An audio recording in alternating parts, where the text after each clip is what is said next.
হাতে সময় কম থাকলে এই টেকনিকটা অ্যাপ্লাই করে দেখো তোমরা।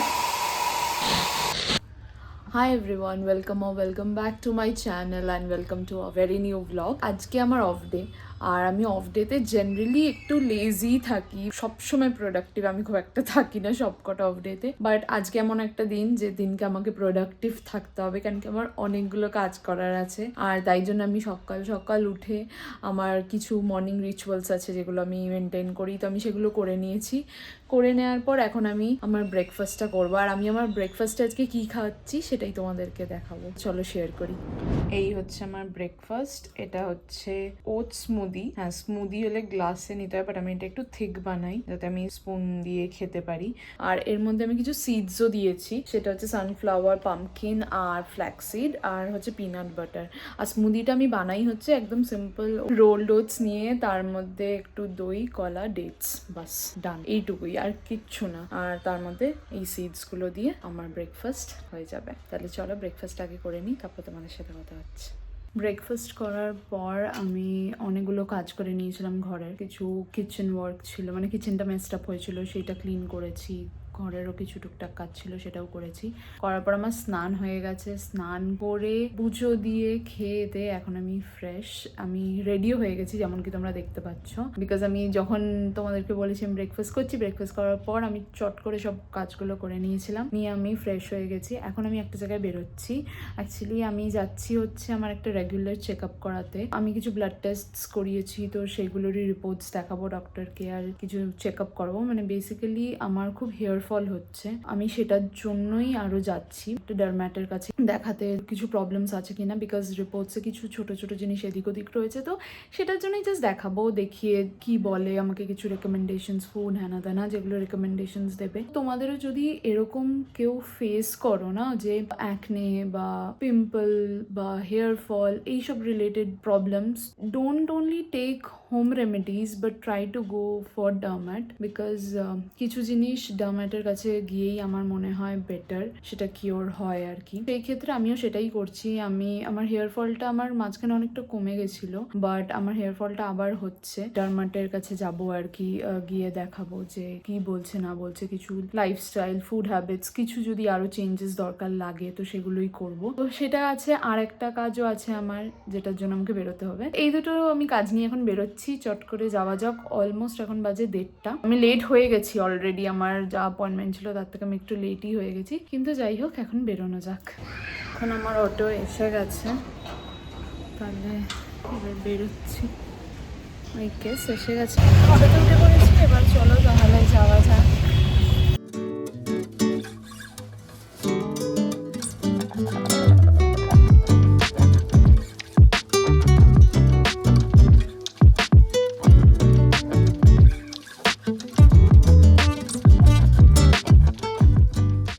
আমি এখন এখানে বসে আছি, ওয়েট করছি। এখানে অলরেডি দুজন নেল এক্সটেনশনস করাচ্ছে, তাদের হলে তারপর আমার টান। আমি কথা বলে নেবো ততক্ষণে যে কীরকম কী ডিজাইন চাই। আমি খুব সার্কেলের ওপরেই খুঁজছি, দেখি কোনটা করাই।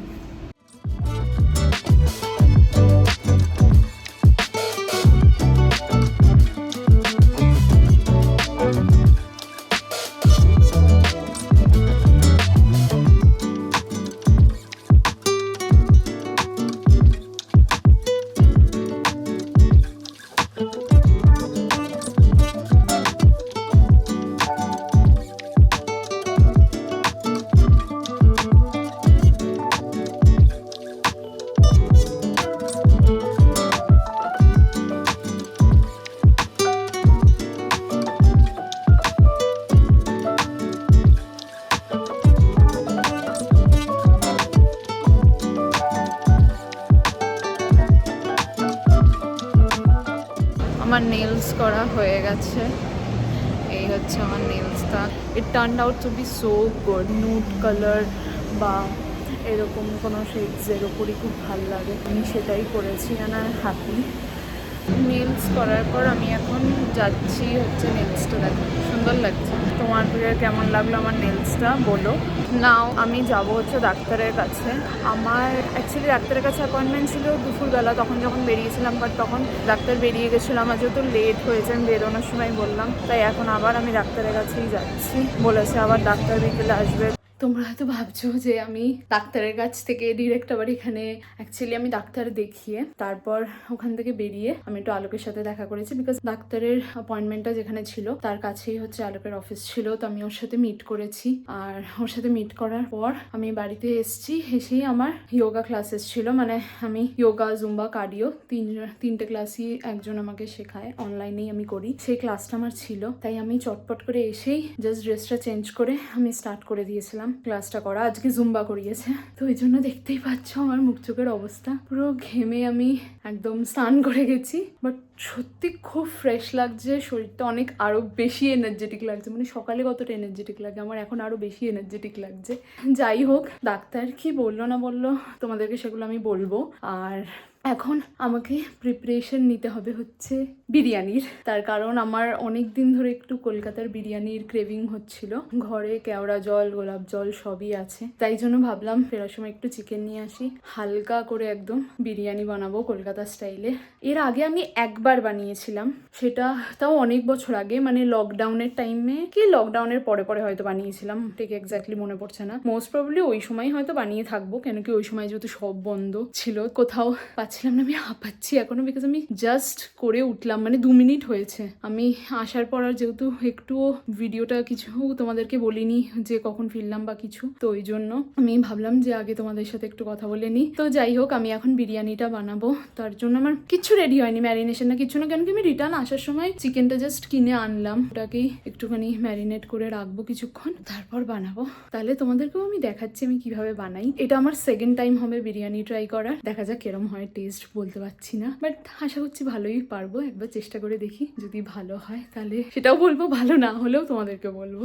আমি ফ্রেশ হয়ে গেছি জুম্বা করার পর, তো ফ্রেশ হয়ে আমি চিকেনটাকেও ম্যারিনেট করা আমার হয়ে গেছে, আর আমি জলটাও চাপিয়ে দিয়েছি যেটাতে চাল সেদ্ধ হবে। আমি চিকেনটা কি কি দিয়ে ম্যারিনেট করছি সেটা তোমাদেরকে হালকা করে একটু বলে দিই। তোমরা যদি কেউ ট্রাই করতে চাও এই রেসিপিটা দিয়ে ট্রাই করতে পারো, কোনো এক্সপার্ট অ্যাডভাইস না, নর্মালি নিজে যেটুকু জানি সেটা দিয়ে করছি। চিকেনটা আমি ম্যারিনেট করেছি হচ্ছে দই, জিরের গুঁড়ো, ধনে গুঁড়ো, আর হচ্ছে বিরিয়ানির মশলা, একটু কেওড়া জল আর একটু গোলাপ জল, বাস, আর নুন, এইটুকু দিয়ে আমি ম্যারিনেট করে রেখেছি এটাকে। চালের জন্য আমি জল গরম করতে বসিয়ে দিয়েছি। আমি গরম জলের মধ্যে দিয়েছি হচ্ছে এলাচ, দারচিনি, লবঙ্গ, জায়ফল, জয়িত্রী। এটা অ্যাকচুয়ালি তোমাদের কাছে যদি কোনো কাপড় থাকে, মানে ন্যাকড়া টাইপের কিছু থাকে, পরিষ্কার কাপড়, তোমরা সেটার মধ্যেও এই গোটা মশলাগুলোকে দিয়ে জলের মধ্যে দিয়ে দিতে পারো। আমার কাছে ওরকম কিছু ছিল না, তাই আমি নর্মালি ডিরেক্ট জলেই দিয়ে দিয়েছি। আর অল্প সাদা তেল দেবো, সেটার কারণটা হচ্ছে যাতে ভাতগুলো একদম ঝরঝরে থাকে। আর নুন দিয়েছি জলে, বাস এইটুকু দিয়ে এখন আমি চালটাকে চাপিয়ে দেবো। চালটা 80% মতন হয়ে গেলে তারপর নামিয়ে নেবো। কারোর ভিডিও দেখে আমি ফলো করছি না, নর্মালি চিকেনটা যেরমভাবে বানাই সেরমভাবেই বানাচ্ছি, তার সাথে একটু টুকটাক কিছু যেগুলো বিরিয়ানির জন্য লাগে সেগুলো ইউজ করছি, বাস।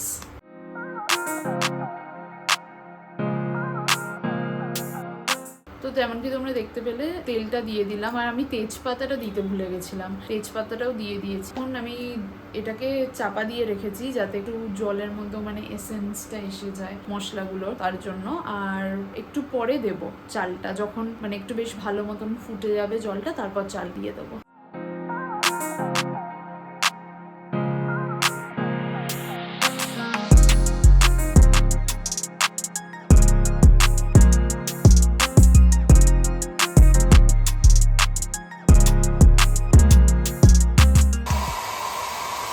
নতুন টেকনিক বিরিয়ানির চাল শোকানোর, হাতে সময় কম থাকলে এই টেকনিকটা অ্যাপ্লাই করে দেখো তোমরা।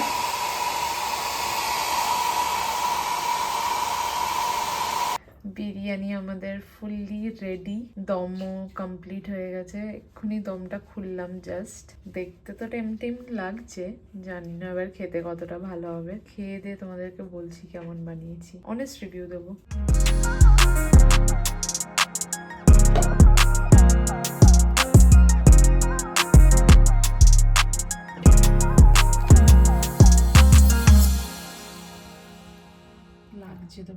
ঝরঝরে হয়েছে, টেস্টটা শুধু এবার দেখতে হবে কেমন হয়েছে। আমি জানি না যদিও বিরিয়ানি কাটে কিভাবে, আমি জাস্ট একটু মিক্স করে দিচ্ছি।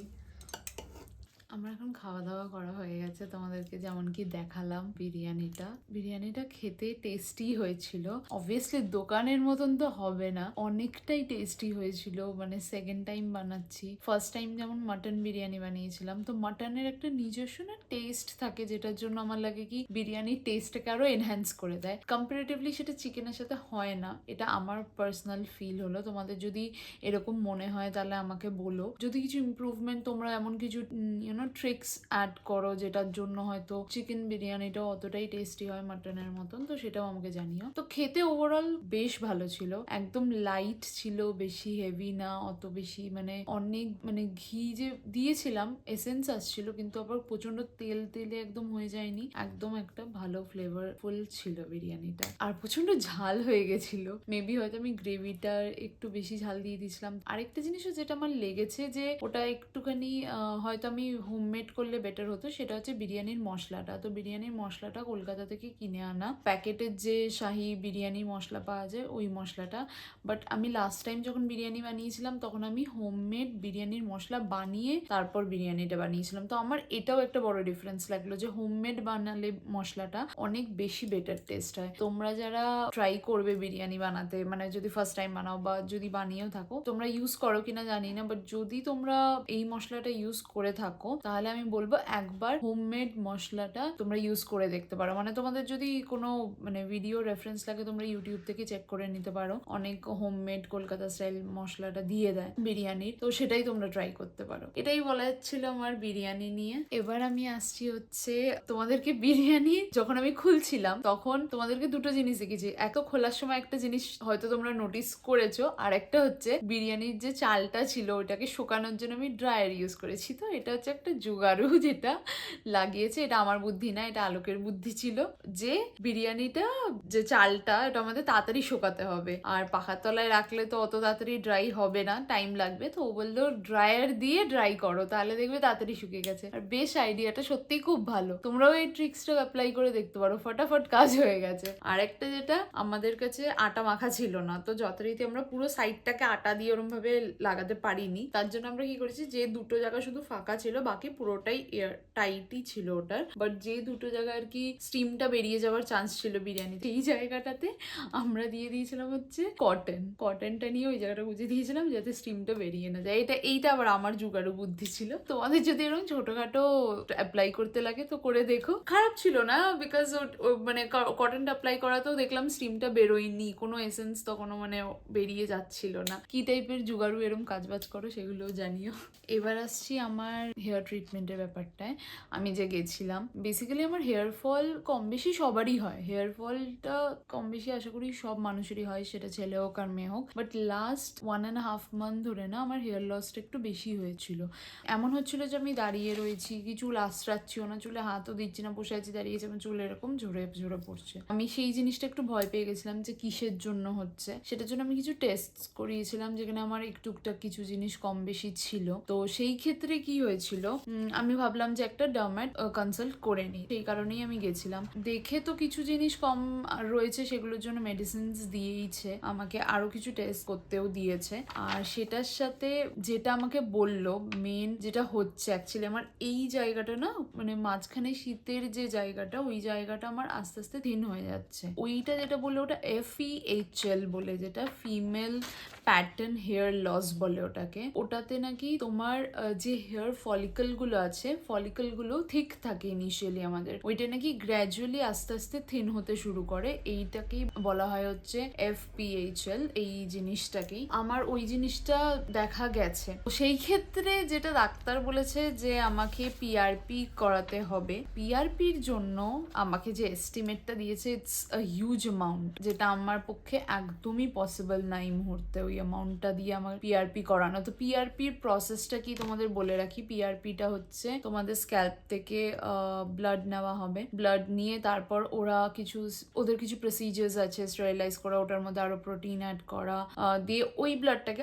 আবার তোমার স্ক্যাল্পে ইনজেক্ট করা হবে। এইটা হচ্ছে পুরো প্রসেসটা। First of all I am too scared of this process. মানে এই যে আমার নর্মালি আমার ইনজেকশন থেকে ভয় আছে, ভয় মানে কি, মানে ওই লাগবে, ওই যে লাগানোর সময়টা ওটা ভয় লাগে একটু। এই যে প্রসেসটা, যে ইনজেক্ট করবে, ব্লাডটাকে বার করবে, আবার ইনজেক্ট করবে, তো এই প্রসেসটাতেই আমার একটু ভয় আছে। আর সেকেন্ডলি হচ্ছে প্রসেসটা অনেকটা costly and I cannot afford that at this moment. That's the reason আমি ডাক্তারকে বলেছি যে আমাকে কিছু মেডিসিনস প্রেসক্রাইব করে দিতে, যেটা দিয়ে আমি এখন ফর দ্য টাইম বিং কাজ চালাতে পারি। মানে আমার যেগুলোর উপর ওয়ার্ক করলে বেটার হবে আমার চুলের জন্য, যে জিনিস, তো আমাকে কিছু কিছু জিনিস দিয়েছে। আর মেনটেনও করতে বলেছে, শ্যাম্পু ট্যাম্পুগুলো মানে কতদিন পর পর করতে হবে সেগুলোও বলে দিয়েছে। একটা হেয়ার সিরাম দিয়েছে, মেডিসিনও দিয়েছে খাওয়ার জন্য, তো সেইগুলো টুকটাক দিয়েছে। তো অ্যাটলিস্ট তোমাদেরকে এটাই তখন আমার বলার ছিল যে তোমরা যদি কেউ এরকম জিনিস ফেস করো না, মানে সেটা তোমার ফেস নিয়ে হোক কি তোমার হেয়ার নিয়ে হোক বা বডির কোনো পার্টে কোনো সমস্যা, মানে হয় না অনেক সময় আমাদের বডির অনেক সমস্যা থাকে যেটার জন্য আমাদের ডার্মাটাইটিস আছে, তো ব্যাপারটা হচ্ছে অ্যাটলিস্ট কনসাল্ট করে নিও। আমরা হোম রেমেডিস ফলো করি, হোম রেমেডিস ফলো করাটা উচিত, কারণ কি home remedies is always good, আমি বলছি না ওটা খারাপ, বাট অনেক সময় কি হয় বলো তো, আমরা জিনিসটা বুঝতে পারি না যে প্রবলেমটা কি, তো না প্রবলেমটা আমরা বুঝে আমরা হোম রেমেডিস সব কিছু ট্রাই করতে শুরু করে দিই। তো ইটস বেটার যে একটা ডার্মার যদি তোমরা দেখাও তাহলে তোমরা অ্যাটলিস্ট বুঝতে পারবে যে প্রবলেমটা কি হচ্ছে, সেই হিসেবে যদি তোমাদের কাছে কোনো হোম রেমেডিসও থাকে তোমরা সেই হিসেবে সেটা কাজ করতে পারবে। তো অ্যাটলিস্ট যদি এফোর্ট নাও করতে পারো সব সময় যে ডার্মার যে প্রসেসটা বলবে, অ্যাটলিস্ট জানতে পারো যে সমস্যাটা কি, সেই সমস্যাটার ওপর তোমরা সেইভাবে ওয়ার্ক করতে পারবে নিজেরাও। এটাই আমার বলার ছিল, এটা আমার নিজের এক্সপিরিয়েন্স থেকে। আর আমি যে টেস্টগুলো করেছি সেই টেস্টগুলো আমি দিয়ে দেবো, তোমরা চাইলে কেউ যদি, মানে আমি নামগুলো বলে দেবো, যদি তোমরা কেউ করতে চাও সেটাও তোমরা করাতে পারো তোমাদের মানে রেগুলার জাস্ট চেক আপের জন্য, দেখার জন্য যে হ্যাঁ এই টেস্টগুলো দরকার, তো তোমরা সেটাও করে দেখতে পারো তোমাদের কোনো সমস্যা আছে কি নেই। আমি টেস্টগুলো তোমাদেরকে পরের ভিডিওতে বলে দেবো, বিকজ আমার কাছে এই মুহূর্তে নেই রিপোর্টসটা হাতের কাছে, ওই জন্য আমাকে দেখে বলতে হবে, বিকজ আমার মনে নেই সব কটা, আমি দেখে তোমাদেরকে পরের ভিডিওতে জানিয়ে দেবো। আর আজকের ভিডিওটা এইটুকুই, আজকে টুকটাক কাজ করা। আর হ্যাঁ, আমার নেলসটা তোমরা দেখেইছো আগে ভিডিওতে, আরেকবার তোমাদের দেখাচ্ছি। তাও আমার তো প্রচন্ড ভাল লেগেছে নেলসটা, সত্যি কথা বলতে। আমাকে দেখে বলছে এটা আমারই নেলস মনে হচ্ছে না এক্সটেনশন করানো আর কি। তো আমার এই জিনিসটা খুব ভাল লেগেছে, বিকজ জেনারেলি আমি দেখি না সবাই নেল এক্সটেনশন করায় অনেকটা বড় রাখে, আর আমি সত্যি আনকমফোর্টেবল। আমি ফার্স্ট টাইম এক্সটেনশন করাচ্ছি, বাট আমি অন্যদেরটা দেখেই আমার আনকমফোর্টেবল লাগে, তো আমি নিজের ক্ষেত্রে তো সেটা কখনোই করতে পারবো না। তো তার জন্যই আমাকে যখন মানে এক্সটেনশনটা করেছিল, আমাকে বারবার জিজ্ঞেস করছিল এত ছোট করবো আরো কাটবো? আমি বলছি হ্যাঁ প্লিজ কাটুন আপনি, আমার কোনো অসুবিধা নেই, because I want to B comfortable as well. মানে এরকম না যে আমি স্টাইল করতে গিয়ে বা হয় না একটা ভাল লাগছে জিনিসটা করতে গিয়ে আমি আনকমফোর্টেবল ফিল করি, আমি একদমই সেটা চাই না। হ্যাঁ, আর কালারটাও আমার খুব প্রিটি লেগেছে। আমাকে বলেছিল যে আরো কিছু গ্লিটার্স বা অন্য কিছু ট্রাই করতে, বাট আমি ফার্স্ট টাইম যেহেতু করাচ্ছি, তো আমি কোনো এক্সপেরিমেন্ট করতে চাইনি। আমি ফার্স্টে দেখতে চাইছিলাম যে কেমন লাগে আমাকে, আউটকামটা কেমন আসে। তো আউটকামটা আমার বেশ ভালো লেগেছে, আর কালারটাও খুব সোবার আমি একটা কালার চুজ করেছি, যেটা আই বিলিভ আমার হাতে ভালোই লাগছে। আর তোমরাও জানিও আমাকে কেমন লাগছে এই কালার। তো যাই হোক, আজকের ভিডিওটা এই অবধি। তোমাদের যদি এই ভিডিওটা ভালো লেগে থাকে, please do like, share and subscribe to my channel, and also share with your friends and family to support me. And তোমরা সবাই খুব ভালো থেকো, সুস্থ থেকো। তোমাদের সাথে আবার দেখা হবে আমার নেক্সট ব্লগে। Until then, bye.